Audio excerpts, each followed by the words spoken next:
Okay, let's talk about foot fractures. So, when we say foot fracture, we mean one of two bones, either the talus or the calcaneus.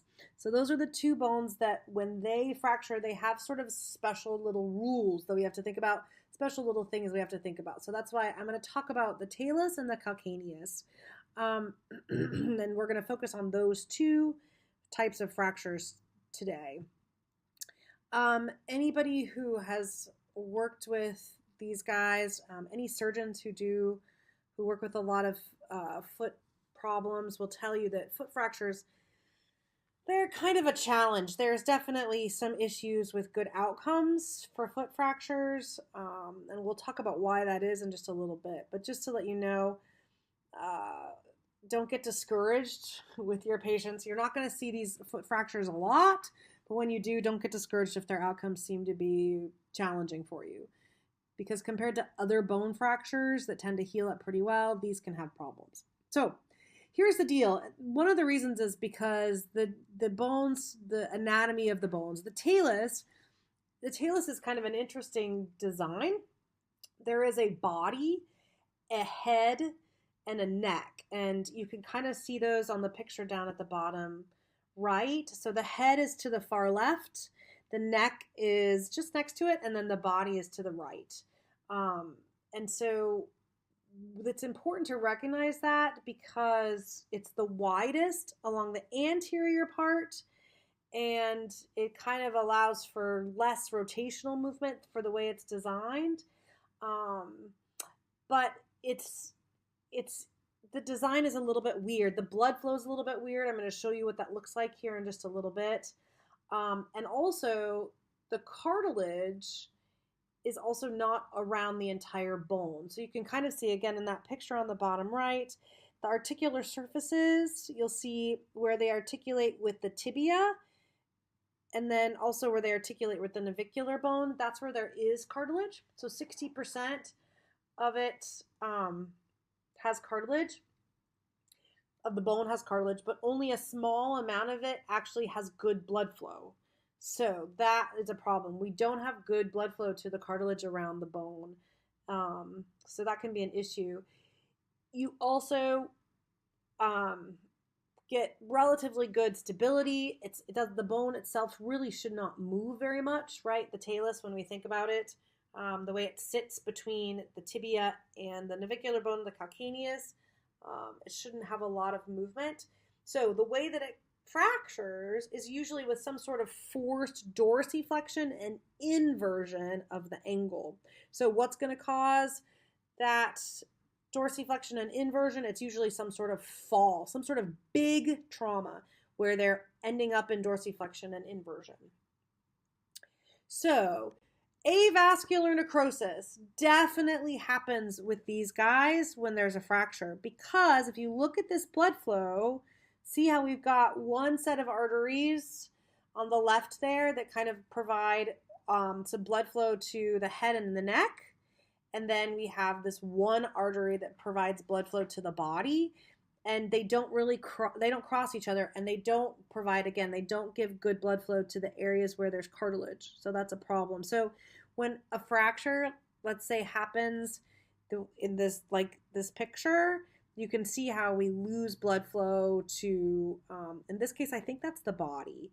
We lose blood flow to the body because of the way that the fracture happened. So any blood flow that was coming from the head and the neck is not going to get to the body. So we get necrosis. So this is a funky bone that we definitely have to think about complications if it gets fractured. Calcaneus, remember the calcaneus is going to sit underneath the talus, right? It's going to act as basically this foundation and support of the foot. This is the subtalar joint is what we think about. The calcaneus moves into inversion and eversion, right? That's what the subtalar joint is. The subtalar joint is the talus, the calcaneus, and how they move into inversion and eversion. The calcaneus is mostly cancellous bone, meaning it has lots and lots of little pores. that means it has actually pretty good blood flow. So compared to the talus, we have much more ability to regenerate itself, which is good. So this type of bone, if it fractures, we don't usually need to use a bone graft or anything because it does have better blood flow. You will cause fractures with shearing forces, so kind of like side-to-side types of forces is more likely to cause the calcaneus to fracture, and in that case maybe split in half, rather than the type of, like, again, when I think of this, the type of trauma that you're going to see with these fractures, it's usually either from a car accident or a fall where they land on their feet. And so if that's true, then you're going to end up with multiple surface fractures, multiple fractures of the calcaneus. This is where we end up having problems. So this is where we could get osteoarthritis and problems with the joint, and lots of issues with those multiple fractures. If it's just one fracture, relatively small fracture, then again, there's good blood flow to the calcaneus, and so the calcaneus will usually heal okay. So I'm gonna kind of flip-flop, alternate between talking about the talus and the calcaneus, okay? So hopefully you won't get confused. I'll try to be very, very specific. So now we're going back to the talus. What happens? How does it happen to the talus? Talar fractures are 6% of all foot injuries, and again, it's usually a high-energy trauma. So car accident where their foot is pushed against the bottom of the car, like the front of the car, or a fall where they land on their feet. The vast majority of these fractures are going to be for young people. So 80%, 79%. Oh, I'm sorry. That's not true. It says 79% are greater than 45 years old. Okay. All right. That's interesting. I would expect it to be younger people who maybe fall, but I guess not. So sorry about that. Greater than 45 years old, 85% of these fractures. Yeah, I think that might be wrong. I really think that's flip-flopped, so I'm sorry, you guys. I should go back and check, but I think it's young people that get this fracture, so that should be flip-flop. That should be less than 45 years old. So we're going to say it's less than 45 years old, not greater than. If I'm wrong, I'll make sure to tell somebody so that you guys will know. So it happens a lot with snowboarders, because they get that twisting motion and dorsiflexion. So that's what happens with these fractures. The neck fractures are the most common, and then body fractures. So neck fracture, again, there's blood flow in that area, so that's probably a good thing because those are more likely to then heal a little bit better. For calcaneal fractures, these are 2% of all fractures. But in terms of tarsal fractures, so foot fractures, it's a lot. So calcaneal fractures are more common than talar fractures, which makes sense because the calcaneus is more exposed to trauma. So these are happening with those high energy injuries as well. Again, landing on the foot is like the big one. And most of them are going to affect the posterior facet, which makes sense. So the back part of the calcaneus, and most of them are intra-articular. 60% of the time it's in wage-earning males, so young people. So I said both of these are for younger people, that more likely to happen in younger people. And when they say wage-earning males, I think what they mean, or what I was meaning when I put this here is it's going to be like active guys, probably construction, like those kinds of things. Those are the people that tend to fall and try to land on their feet. Those are the kinds of people that have these kind of fractures. And those are what we see in our rehab setting. Honestly, it's usually men who were doing something related to work or maybe sports, something like that, where they fell, landed on their feet the wrong way. So for a talar fracture, diagnosing a talar fracture, it's usually hard to diagnose because, again, the talus kind of sits between two bones. And so you kind of need to use something like a CT scan to really be able to see the fracture and where exactly the fracture is. Also, doctors are not used to seeing it because it doesn't happen very often. And so for talar fractures, you probably, if you didn't get that diagnosis from a physician initially, but you suspect there could be an issue. We talked about this with the wrist fracture, so with the scaphoid fracture or distal radius fracture. I use ultrasound to do kind of my own diagnosis. So I will use a continuous ultrasound over 3 megahertz, and I will do it in that area. And if they're like, oh my gosh, that hurts, that really, really hurts, then there could be a fracture, and I'll send them to a doctor to get a CT scan to rule out or rule in a fracture. So talus fracture is the most commonly missed injury of the foot. So again, if they're complaining of this weird pain, it doesn't make sense to you, and they can tell you about a fall or a traumatic injury, then consider that this could be true, that they could have this.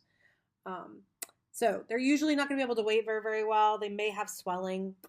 If it's on the lateral part of the talus, then that lateral malleolus, just distal to that, you can palpate it, and they're going to say, ouch, that hurts. So you can just go just directly below the lateral malleolus to see if there's irritability. So again, CT scans, MRIs, that's how you're going to diagnose a talar fracture. For calcaneal fracture, it's important that they use something like a CT scan to be able to decide how bad it is, again, to decide on their surgery situation.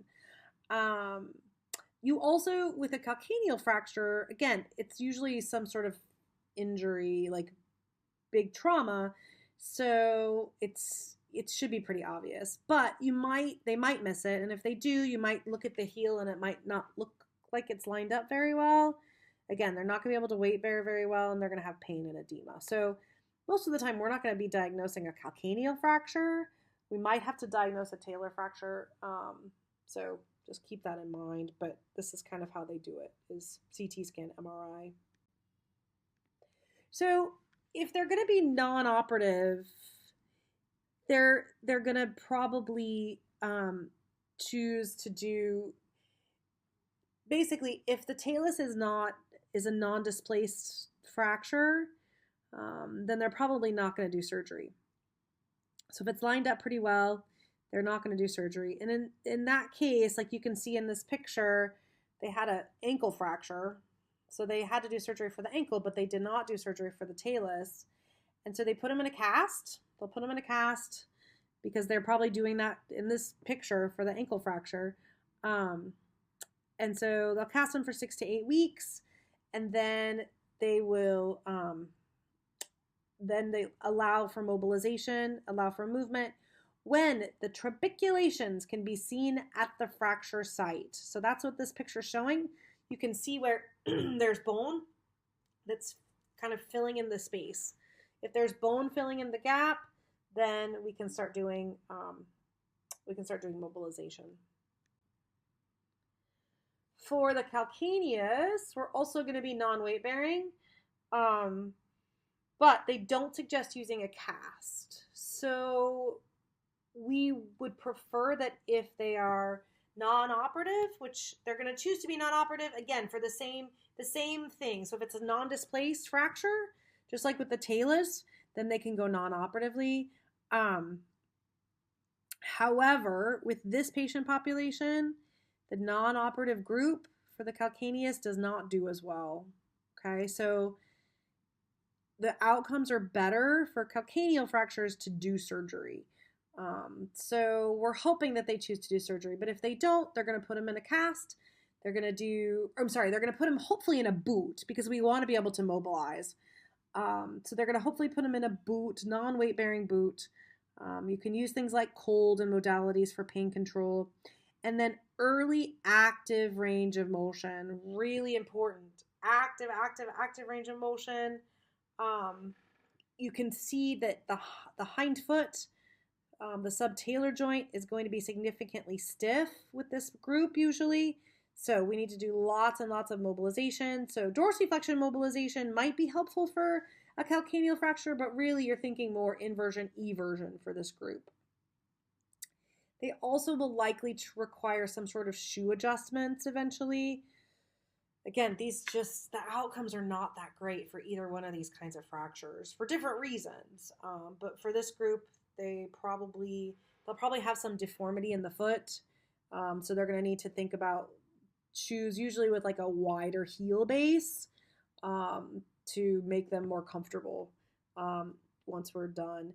And so, just like with a lot of these other ones, the post-op and the non-operative treatment is very similar.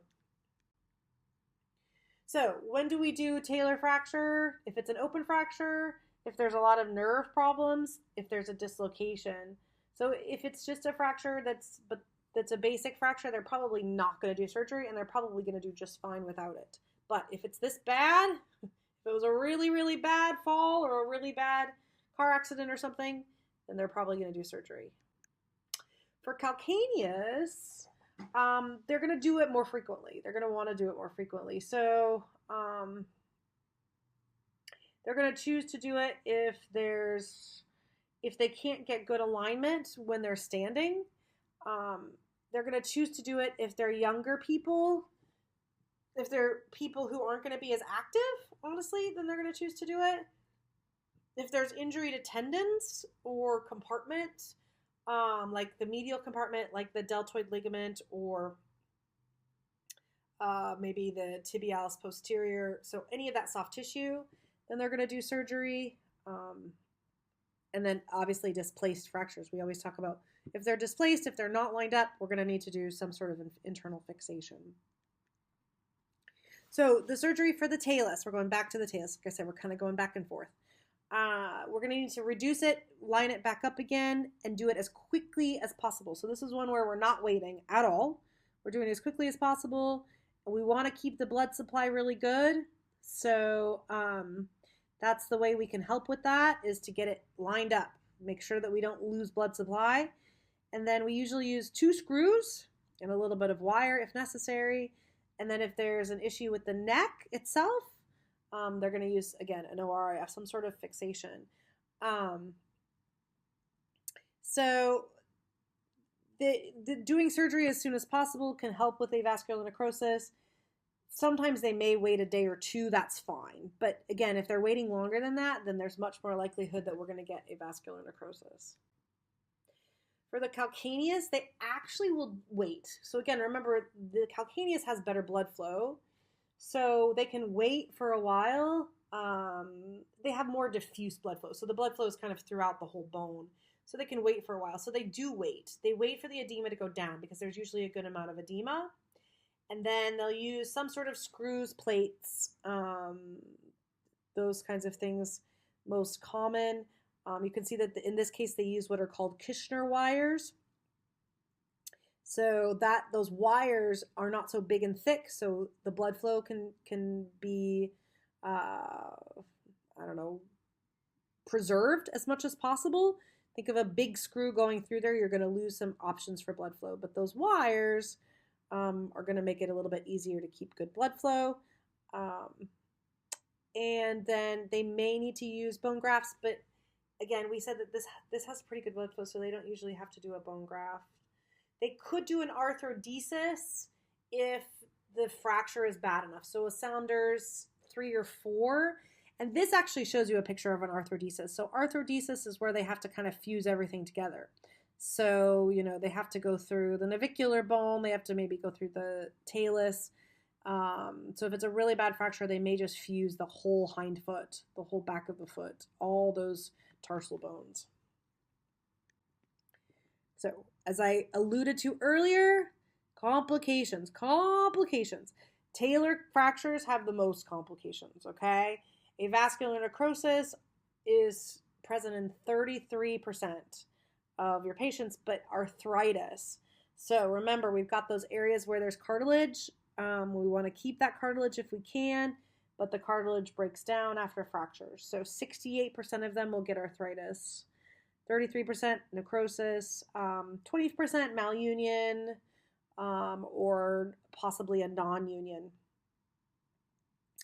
Up to half of these patients will require a secondary surgery within 10 years. That's a lot, okay? So that secondary surgery, they have to maybe reposition bones, maybe add or take away hardware. Only 20% we would consider having good outcomes or excellent outcomes. So that's, again, talar fractures, not something we want to see very often. We're going to have a hard time with those talar fractures. Calcaneal fractures are better. About 33% will have some sort of complication. So not great, right? Not great. The complications that are the most would be arthritis, so subtalar arthritis. But infection also can happen with this group.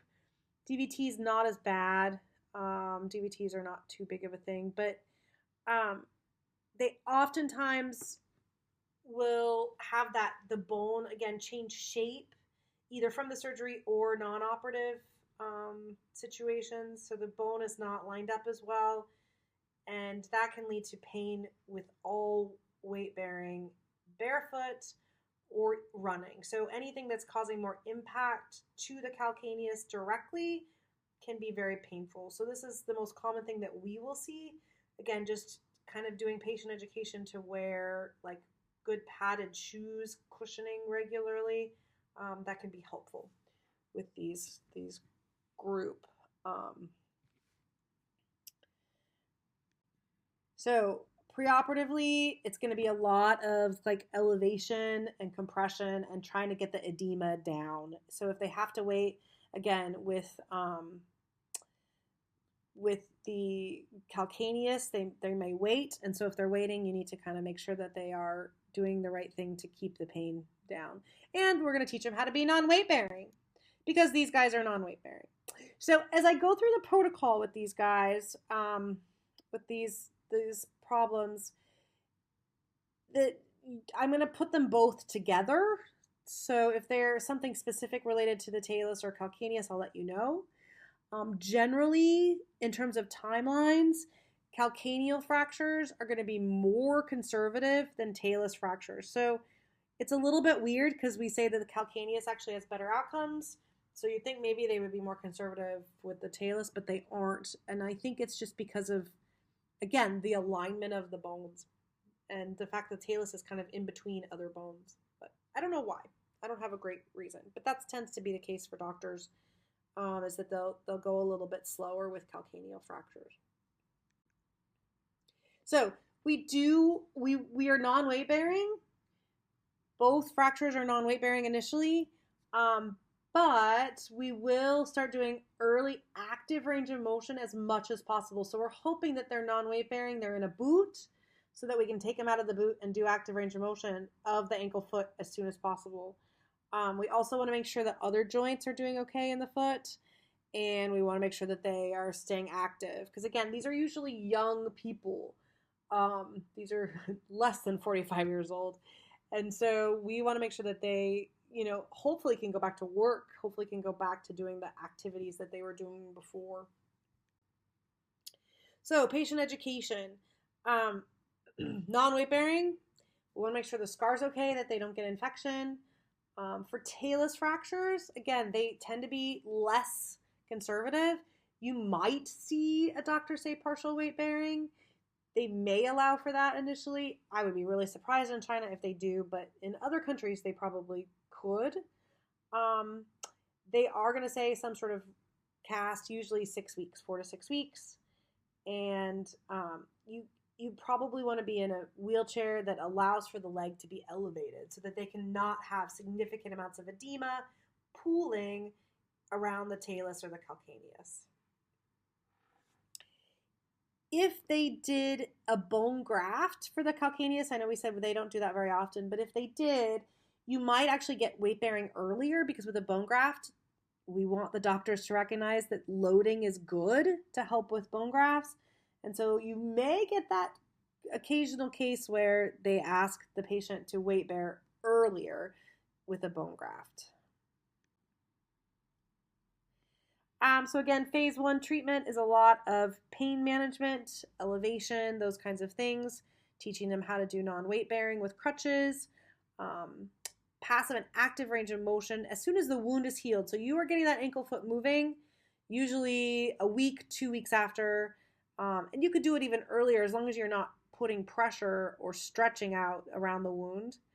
Joint mobilization, so important, so important. So again, you're not going to mobilize a joint. You're not going to be really aggressive with, let's say, mobilizing the talocrural joint if the talus was fractured, or mobilizing the subtalar joint if the calcaneus was fractured, right? But you can mobilize other bones around those fractured bones. You can mobilize the distal tib-fib joints, fibular joints. You can mobilize the first toe. You can mobilize the midfoot. All of those things are fine.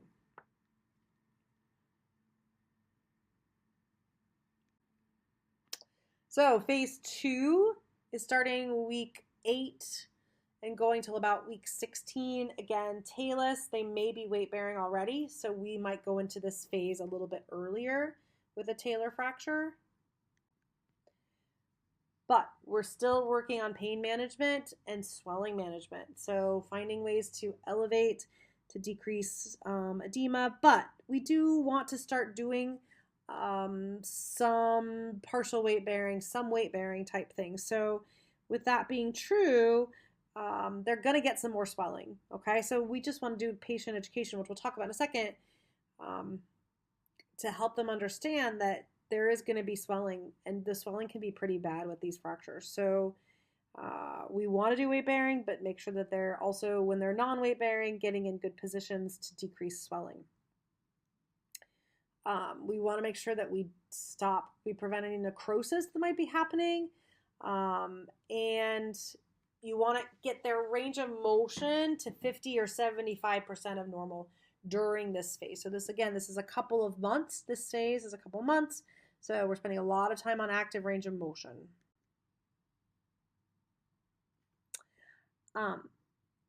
Patients will be much happier with the way that they can weight bear, the way that they can move, if their subtalar joint is moving. So both of these fractures, calcaneus and talus, affect the subtalar joint. So when you're thinking about these foot fractures, you have to think about how well the subtalar joint moves into inversion and eversion. Okay?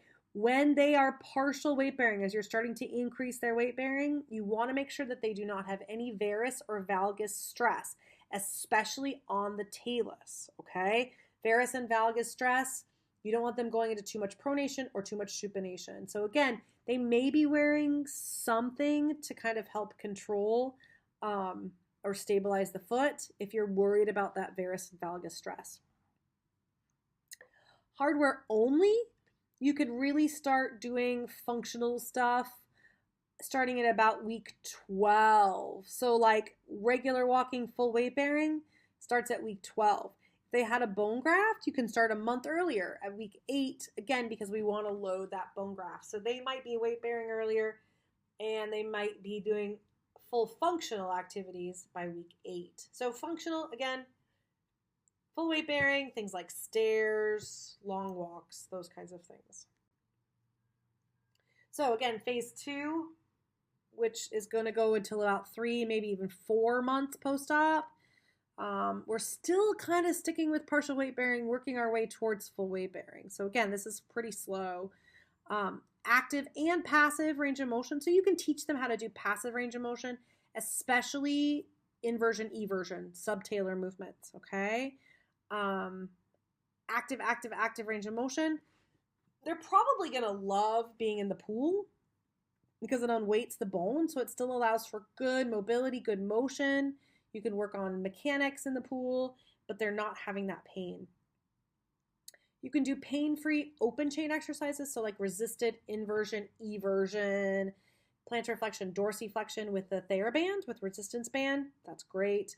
And then stationary bike. At this point, you can do it without the boot. So allow them to do a little bit of pushing on a bike. But again, they're not full weight bearing really until the end of this phase. And so by phase 3, which we're saying starts month 3 or month 4, this is where we're starting to do full weight bearing. So full weight bearing is really month 4. Month 3 if it's a bone graft, but month 4 if it's not. Okay, so very slow. Much slower than a hip fracture, right? Much slower than any of the other ones, really. So we want to make sure they have good normal range of motion and normal gait mechanics, especially without the walking boot. So, patient education. They may need to use a cane or a walker. They may. Again, this group, depending on pain and irritability and swelling, they may need an assistive device. But we're hoping that we can really make sure their gait looks beautiful during this phase. We also really are looking at dorsiflexion. So we talk a lot about with any of these ankle-foot problems, we're really focused on dorsiflexion. We want them to get good dorsiflexion during terminal stance and during heel strike, right?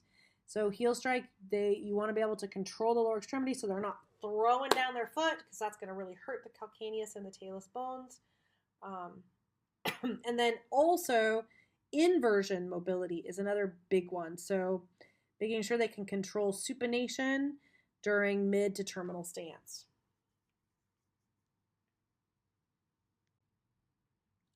So again, phase 3, our treatment. I really love parallel bars because you're already kind of talking about partial weight bearing. Now you can do full weight bearing, again, at 4 months or so. So if you put them in the parallel bars, then they have control. They can use their upper body to kind of control it. And so you start them there. They can then do full weight bearing with some upper extremity control. We're working from that all the way until uneven surfaces. So again, more difficult weight bearing type activities. You're going to do more progressive strengthening. You can start doing weight bearing strengthening, stair climbing, like we said, proprioceptive balance activities. When you're doing your gait training, think about doing them on an incline. So you're, again, uneven surfaces and incline, and then keeping up those mobilizations. So the things that we tend to need the most are going to be a posterior glide at the talocrural joint to increase dorsiflexion, and a medial glide to increase inversion of the foot. So we're really not starting sport-specific stuff until at least, this says 6 months. I think that's probably true. I think you really don't start sport-specific until 6 months. This would also be work-specific, right? So a lot of these people, we said, might be construction workers working at a construction site. And so they're going to need to get back to that. So we're going to start that stuff at about 6 months after the fracture. So return to work, 5 to 10 months. Okay. So again, it depends on what they do. If they're seated and they're not doing much in their job, they're probably going back at 5 months. If they have a very active job, they're probably not going back till 10 months. 76% will return to sports. So that's good. So at this point, we're doing like fast walking, progressing to running. Only about 50% are going to be able to run. If you think about it, running has a lot of ground reaction force going directly up into that calcaneus and talus. And so it's less likely that they're going to be able to tolerate that, especially for a calcaneal fracture. If a talus fracture isn't that bad and it heals well, you might be more lucky. So just keep that in mind, that if that's part of their goals, it's less likely that it's going to happen for this patient population. Well, 50%. That's not, that's half-half. That's a flip of a coin, right? But other sports, most of them can get back to some sort of sports, so that's good. But if they're a runner and that's like their primary thing, then maybe less likely. So again, these guys are hard. So don't get frustrated. Just see what you can do. Work your way through the protocol and the timeline as much as you can, and see if you can find ways to decrease their pain. So playing with movement and shoes and things like that to decrease pain.